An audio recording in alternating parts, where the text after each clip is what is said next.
This is so hard for my brain to do. I know, that's why it's fun. To talk and do Legos? My brain, like, how are you doing this?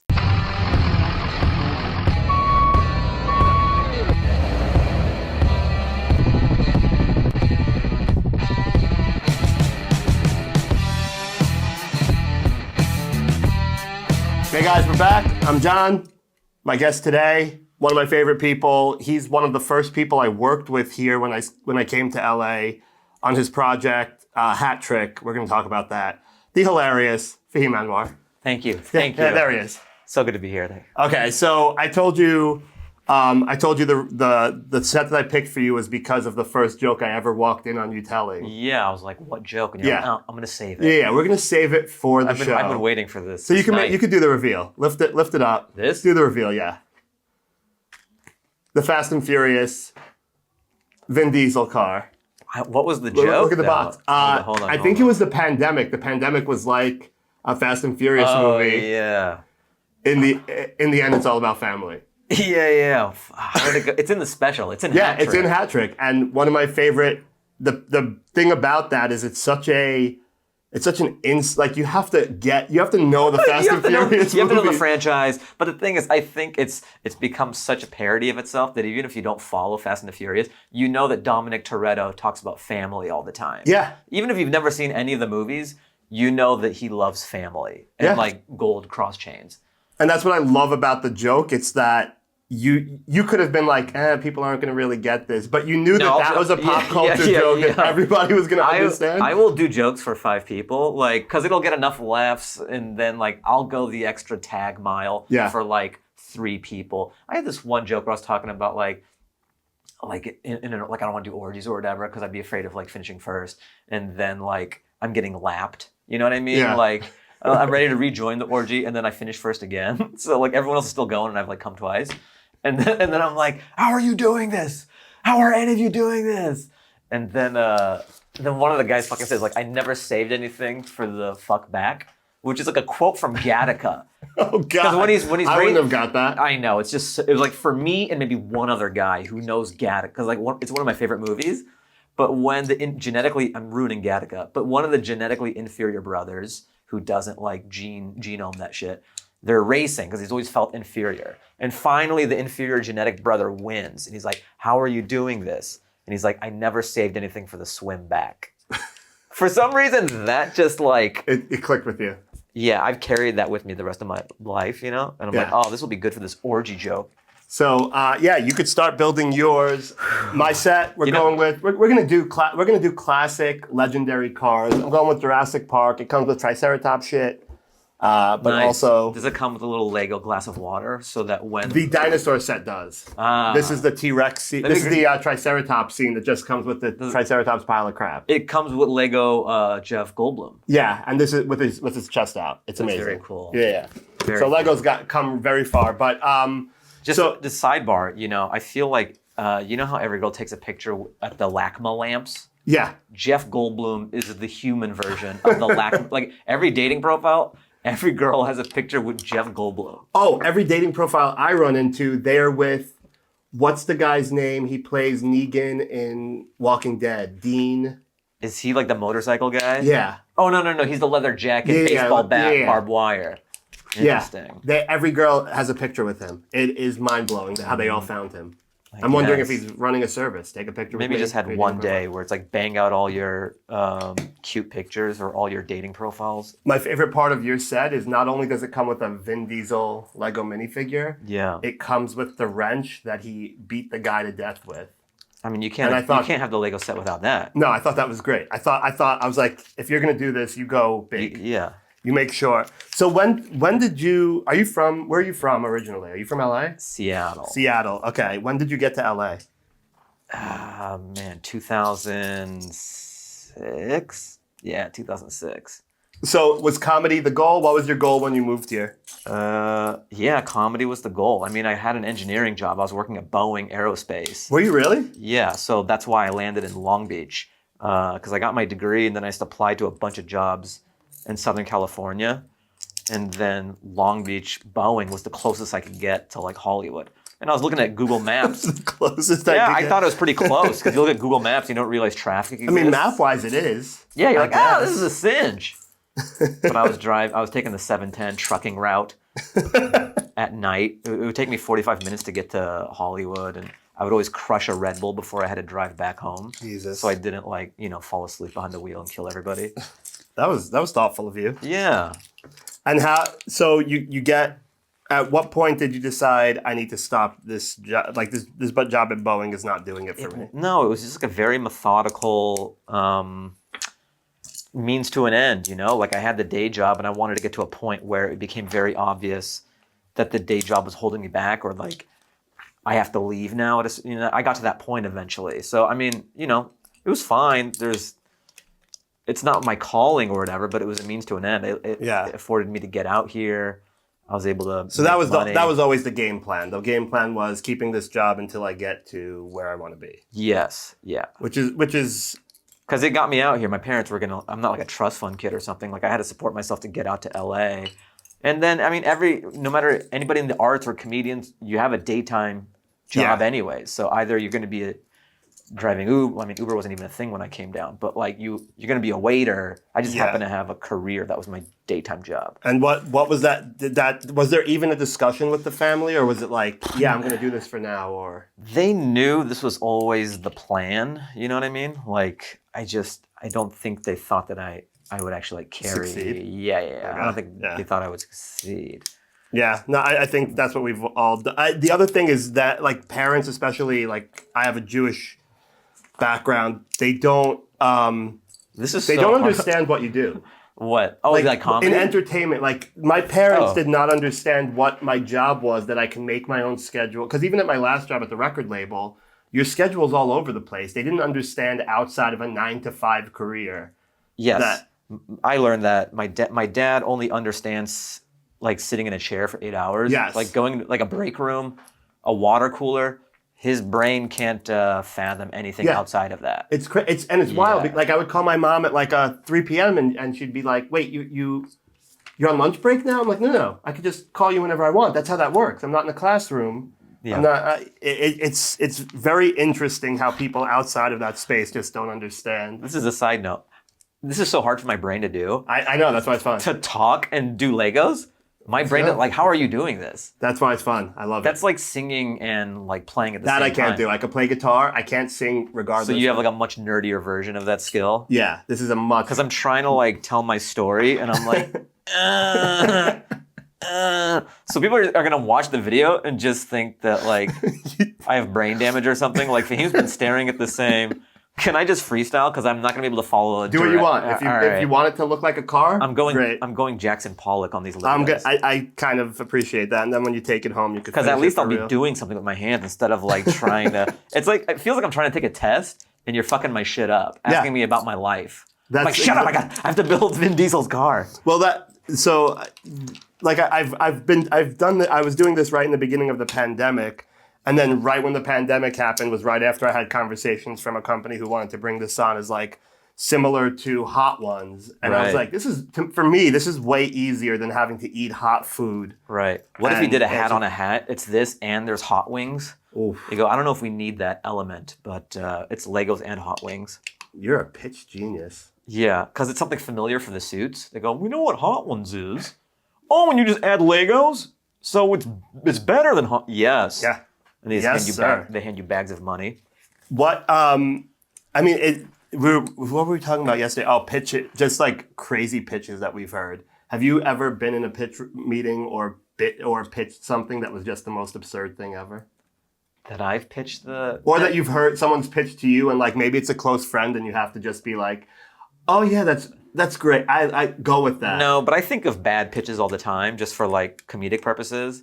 I had this idea of like pitching Transformers where I'm like, okay, so there's like this computer bug going around and they're not able to transform. So they're stuck as cars the whole time. And they go, eventually they transform. No. They don't transform at all. So like Bumblebee is a car the whole time. They just stay cars. And it's almost like an allegory for people who are stuck in jobs they don't want, like they have to do Uber and stuff while they're on Earth. So people are getting in, it's Transformers, but they're Uber drivers because they have to like make a living and make money and stuff. So they're just cars the whole, and the exec keeps on saying like, and they'll transform. I'm like, no, they don't. They don't transform. They're just cars the whole time. Cars. And then like they're kind of like autonomous Ubers. Like Optimus Prime is like, how's your day going? You know. He's like, where you gotta get to? They're just cars that don't transform. Yeah. I've thought about doing music, and then so it's just kind of like a 2 hours long Uber ride with the Transformers. I think that's a good idea. No, I mean, listen, that's one of my favorite games to play with my friends. Just pitching bad pitches. I've pitched rubber sidewalks in case you fall down, you bounce back up. That's a good Never get hurt. Yeah. The other one I pitched was to solve the homeless problem, babysitting service. Okay. My friends were not on board with that. Yeah, I was thinking, every mattress store, like just let the homeless people at night sleep on because they're not being used and they're floor models anyway.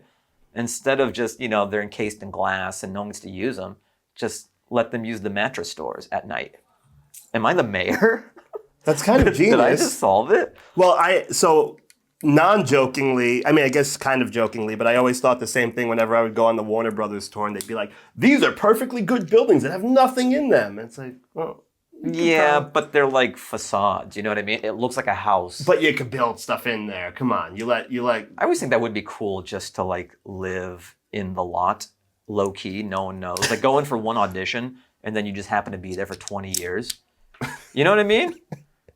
And you pretend that you work on the lot. I always thought that'd be like a great concept for like a independent movie or something. Like a Truman Show. Yeah, just some guy who has been, puttering around the Warner Brothers lot and no one's caught on that he's actually been living there. Well, they constantly find people in IKEA and Walmart doing Oh, really? That. Oh, yeah. That's awesome. Walmart, not so much Walmart. I think Walmart was like a one-time prank, but IKEA, they find people all the time. And how are you gonna know if somebody? I guess if you have night security, but that place is huge. It's a nightmare, IKEA. Yeah. IKEA is the worst escape room on the planet. It's you could hide in there easily and not be caught for days. You go out when they're open, you go do your errands, or I don't know what errands you have when you live in IKEA. Yeah. But yeah, that's something I always thought was fascinating when I would read those stories. Like, yeah, it's very easy for someone to just live in an IKEA and not get caught. Why not? Yeah. So you get here, you're doing stand-up. What's the worst advice you received when you first started stand-up? The worst advice. Man. Because I feel like stand-up, at least when I started, everybody had advice for me. Everybody. The security guard. Tell me some of your advice, and I want to see if I've gotten it. The worst. Don't do bringer shows, which I'm like. Don't do bringer shows? Which I think is bad advice when you're a few years in. I think when you first start, you need to get on whatever shows. But the worst advice I got was do the one bringer show that people said to do was Andy Ingles' show. I don't know if you know who that is. No. He was a booker in New York, and he basically ran a bringer show where it was 30 people, and if you bring 30 people, you get a free tape, but he'll always put you up last, obviously, because he wants the audience to stay. And he always opened the show with him doing 10 minutes, and he opened with the same 9/11 joke every single time. Everyone knows you close at 9/11. Exactly. Take it from an expert. Holocaust and 9/11 are closing jokes. I do it in the middle, and I do it at the end. You don't open. You got to warm them up. Yeah, it was before bad. you blindside them. Yeah, so that was easily the worst. That show was a nightmare. And then the other advice I got that I thought was pretty rough was if it's meant to happen, it'll happen. And I was like, no, you have to do stuff. Yes. The whole standing around and thinking it'll come to you. Yeah, that is a fallacy. Because there was a period where I was like, oh, well, I'll just do my 2 shows a night, and if an agent or somebody happens to be in the audience, it's meant to be. Yeah. I was like, no, that's not how that works in the real world. Yeah, I mean, I don't think I've gotten bad, I can't think of direct bad advice that I've gotten, but I mean, to piggyback off of what you're saying, you hear it a lot, and I understand the sentiment. They say, be undeniable and stuff. Yeah. Which is... That's good. Just get really good at your craft. But there is this extra element of all right, chop up clips. You have to meet the universe halfway. You can be really good, but then if you're really good and no one knows who you are, it's not the 70s where you just let the town figure out what to do with you. You know what I mean? When there's 50 people doing stand-up and they're like, who is this kid? And there's all this machinery behind you. It's be undeniable and figure out a way to get in front of people via digital. I mean, digital is the new... You don't exist if you're purely analog anymore. Do you think that it's easier to be a comic now than it was when we didn't have social media and all of that? And which would you prefer? Coming up the way you came up, or coming up now where you post one clip, you could be the next big TikTok star? I say now, just because no one's in control, no one's a gatekeeper anymore, Like, sure, it's frustrating when you've been playing a certain way your whole life, and then just the script changes, and like, oh, this is the way to do it now. But I think I also enjoy it too, because like I've been going full throttle digital maybe since the pandemic, and I've seen more happen in my career doing that than trying to play Hollywood ball. Is that annoying? It's very annoying, but it's also validating because I feel like I was being gaslit by Hollywood or something, because you feel like, oh, I have something to offer. I think I'm different than like comedic, because I'm Adam Egan always loved me, Paige over the Improv, Rita, like the Laugh Factory. Like I'm doing really well, like crushing in LA, but I'm not getting the Netflix things. I'm not getting the Comedy Central. Yeah. And like those are usually the benchmarks and hallmarks of like the validation of you as a comedian. Where it used to be late night and you were doing Well, I would do late night too, but like that became less relevant, in my era. It was kind of switching. So just like to be doing so well, all the data I'm getting from the crowds and the bookers and all like in the streets, I'm doing great. But the gatekeepers are like sandbagging me, or that's just not there for me. Like maybe because I'm not talking about being brown, or I'm just doing comedy that a white guy, I'm just doing observational stuff. Yeah. And maybe that's not like the way they want me to be diverse. So those Hollywood opportunities weren't there for me. But me putting all my shit out digitally, like in the last 3-4 years, I've seen like this like tsunami, this awesome stuff happening with like I'm doing the road, I'm selling tickets and stuff, because like I think Hollywood underestimates that people just like funny. I think they're always trying to like Behrman Sachs or Goldman Sachs, like bean count and like who's the demo and just run all these analytics instead of like, is this person funny? That's like what, fuck the identity. That's missing is from this everything. Yes, but it's refreshing. That's why I am very, a proponent of digital, because you can find an audience. You don't need a tap dance for these people who don't get it. And that's where it's also been fortunate for comedy, where somebody like Shane Gillis, who was quote unquote canceled from, like you can build your audience and just not be cancelable. Yes, comedy. It's very hard. You can have your own fans. Yeah, and that's more powerful than anything. It's almost more beneficial to have less of your own fans than just a lot of superficial fans because you're on some sitcom. Because once you get canceled, you're fucked. Yeah, you know what I mean. But like if you have your own fans, you're good. That's just like a relationship you have with your fans. Do you put butts in seats? That's like the most power of anything. Yeah, and it's also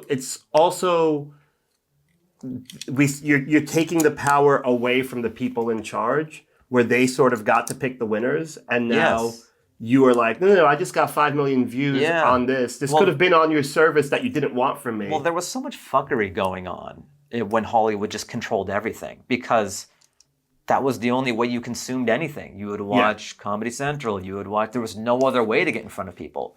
But everyone has, like, you're on TV. If you have this, you're on TV. Yeah. Like, no one can tell you no anymore, really. So what's something that you would change about the industry as it exists right now? I think they're still stuck in the 90s a little bit. Like, they still do Montreal. Like, there's a Montreal Comedy Festival going on right now. Yeah. Which to me is comical at this point. Like, it's 2023. If you have to fly, if you're a suit here in LA or New York and you have to fly to fucking French Canada to get your finger on the pulse of what's going on in comedy. We're getting snaps from We're getting snaps from Chris Riggins. Thanks. Shout out to Chris. He's on the boards tonight. Bars, baby. All right? Yeah. If you have to go all the way to French Canada, you're bad at your job. Like, pull your phone out. Like, even before the phone, man, I've ranted on this so many times. Even if it were the early 2000s or the 90s, you call the Comedy Store up, you call an alt scene up. It doesn't have to be the store. You call the Improv. You can call the Laugh Factory. They're there every fucking night, Hey, who's good? Yeah. Thanks. You have a pen and a pad? Write it down? Great. But instead they want to go to summer camp. Do you think it's a circle jerk to justify their jobs at this point?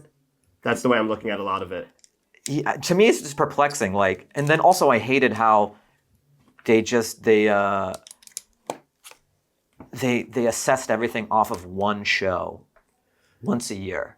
You know what I mean? Like, it's just very unfortunate. It sucks to think that like you will be sized up based on one performance of your entire life. When stand-up comedy is like, when you're in it, it's like going to the gym. You're doing like 8 sets a week. Yeah. You should see who's killing it regularly. Not anyone can have a good set, but to be good regularly, like no one looks for that. It's odd. That's the power of actually showing up to the clubs and watching someone more than once. Yes, but they don't have time for that. No, they have reservations at Mastro's. You know.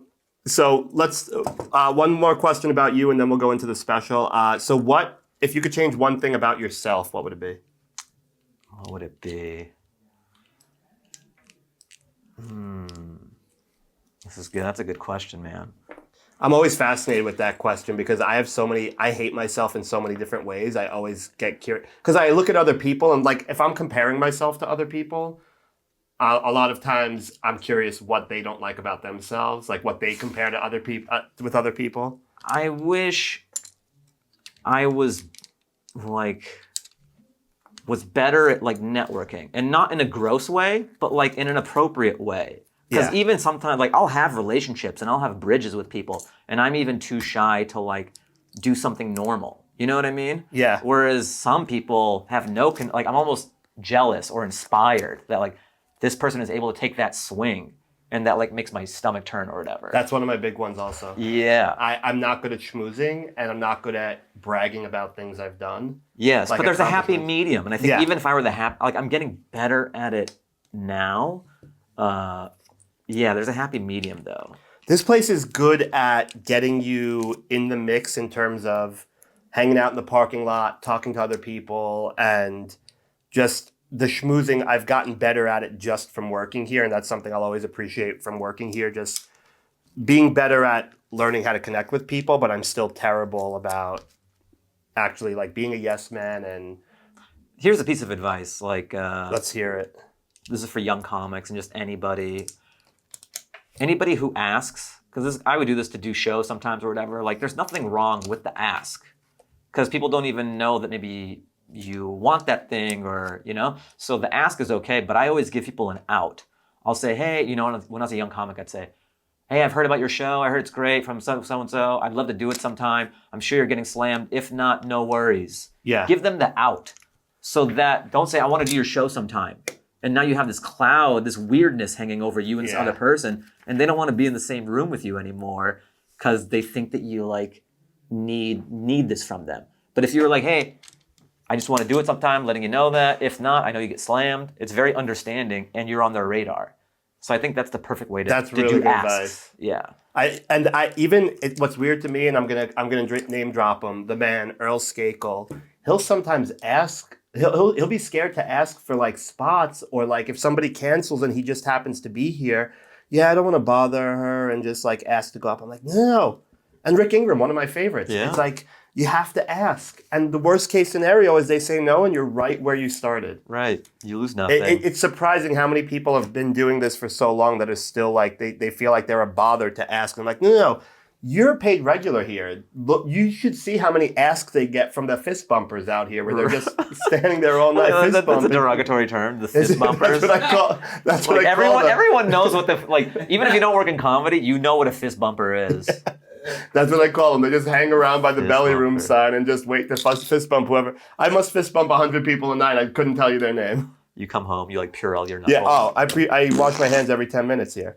So let's talk quickly about your special before we finish up. So we shot this. This was the first special I did when I was here, and it was my favorite kind of chaos, the run and gun chaos. Oh my God, yeah. We did maybe 6 or 7 or 8 shoots. And then sometimes we'd have a great set, and then the audio's fucked. Because we're doing everything. Yeah. Like, I'm literally in the back with the There were 4 sound of gear. us. I'm like a tech guy. There were 4 of us. It was crazy. Because we had to figure out how to tap into the board, and then, you know, how to film if it looks good. So there was 2 weeks of just test footage and stuff. And then sometimes we're like, that's the one. And then it's all blown out audio. Yeah, so it was like a learning process because no one was doing that. So what made you want? So just for people who haven't seen it yet, and go check it out right now. It's called Hat Trick. It's basically a hat It's in the trick. link. It's in the description It's in the down below. description Yeah. below. Smash that Smash subscribe it. button. Always smash.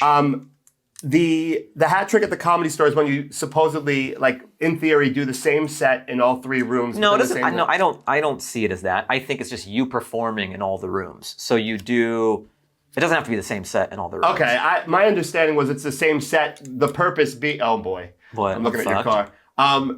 The purpose being you want to see what jokes work in each room. You can treat it that way, Yeah. but I think just the act of performing in all 3 rooms here in the Comedy Store Got it. is called the hat trick. So what made you want to do that for your special? Because that hadn't been done before, which is what mind-boggling. Like that was 'cause my first idea when I got here. I'm like, why did we not shoot anything like this? Yeah, because I came up with the idea and I go, this had to have been done. Has anyone done it? And then when I found out they hadn't, I'm like, oh, this is it then. I have to do this.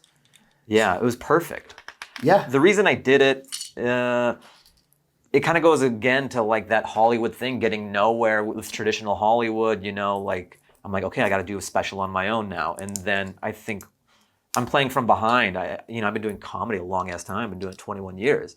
And so there's this huge gap between where I am artistically and where I am awareness-wise. Got it. So I'm like, I need to bridge that gap. And it being on Showtime or HBO, or I need people to see it. I need no friction between the content and the people. Yeah. So I'm like YouTube, because that started to become a thing. You know, Schultz did his, Sam Morril, Norman, Joe List. I'm like, okay, YouTube's gonna be like, I didn't even try to, when I made it, I didn't even like try to sell it around town. I'm like, it's YouTube. So I knew I needed to do on YouTube.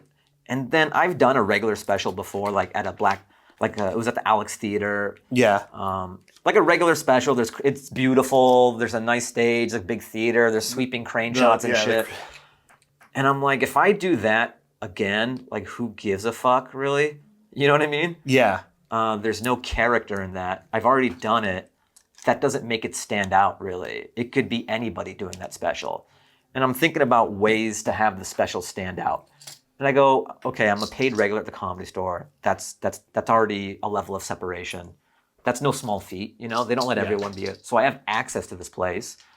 And then I just realized all the specials shot here, they always try to make it look like one of those they dress it up, they set dress it. So it doesn't even look like the place that we perform in and night out.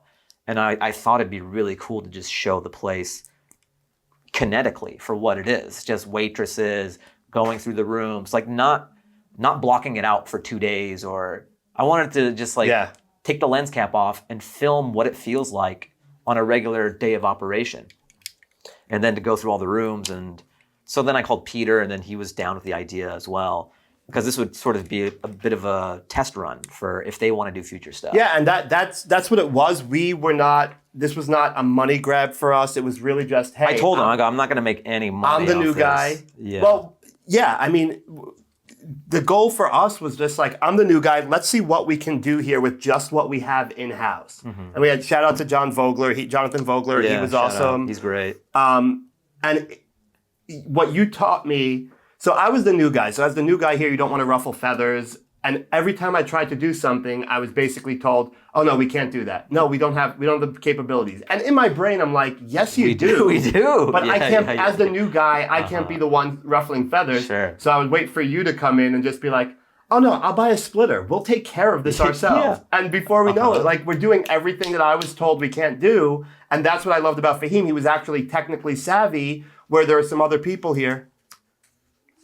There's some other people here where, like, basically, if I told them this can't be done, they would be like, oh, okay, so let's figure out a workaround. Where you were like, no, I know this can be done. Yeah, like I can see the board. Yeah. I know what I need to buy off Amazon. Yeah. So like I have enough technical know-how. It was definitely a good thing where once you broke down that barrier, after that, I was able to fight for everything we needed for every special after that. So it was just good that my first experience here was doing Hat Trick. And it's so fucking funny.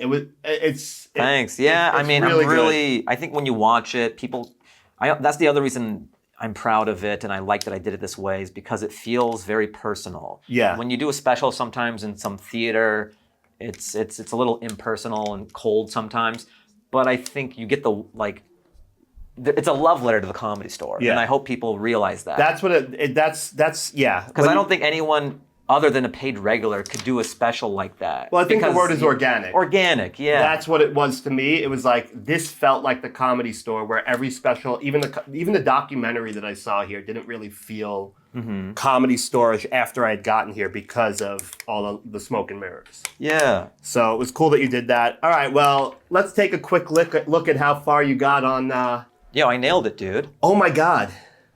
Wow. Can't you see Dominic Toretto just driving around in this? Look, He doesn't even have legs. Yeah, they got blown off. Jesus. Okay. he's like part of the car now. Wow. He's a transformer. I've never seen this before. Are they gonna do a crossover? Is it gonna? No, if you saw the new Transformers movie, it's Transformers and G.I. Joe. Spoiler alert. Damn it. Where can people find you? Not on the Lego store. Yeah. Let's see. Check out the special hat trick. So my YouTube is / Fahim Anwar, and then Instagram at Fahim Anwar. TikTok is Fahim Anwar Comedy. Fuck you, other Fahim Anwar. Is that it? I have a podcast called Fahim Anwar Dance Hour. I don't know. Follow me on all the stuff. My website, fahimanwar.com. Smash the subscribe button. Yeah, guys. just like anytime you see me smash any buttons. If you see me on the internet, just like start smashing. Smash away. Smash away. Hulk smash. Thank you guys for checking it out. Follow, subscribe, do all that shit, and that's a wrap. Subscribe to my channel, YouTube. I'm building it up. Come on. Smash it. Smash it. It's all about family, guys.